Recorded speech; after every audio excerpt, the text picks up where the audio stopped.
हिंदुस्तान की सगरो जनता और दूरदर्शन देखे वालन सभी दर्शक लोगन के हमार नमस्कार, सत श्री अकाल, आदाब, जय राम जी की।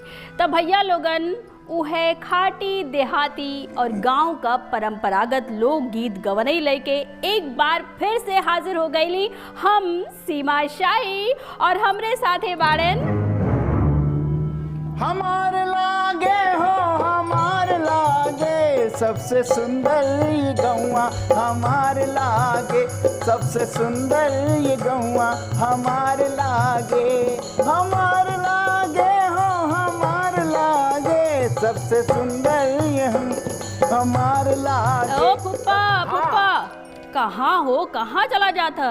अरे हम जाए रहन खेत पर खेती करे, हल जोते जा रहन। तू हल जोते का करे जाते? तोरे क्या आदमी नहीं है इनका?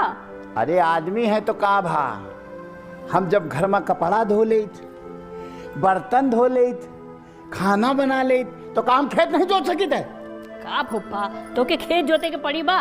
कार्यक्रम शुरू हो गइल बा, दर्शक लोग आए गइल बाड़ेन। हैं? कार्यक्रम शुरू होएगा? और का? अरे तो का एक जल्दी महीना... जल्दी रख के आवा, जल्दी से शुरू होए। हाँ। खेत जोते जात रहन, पता नहीं कितना खेत जोती के। हाँ। केहू से जोतवाई लिया, चल। जय राम जी की, राम राम राम राम।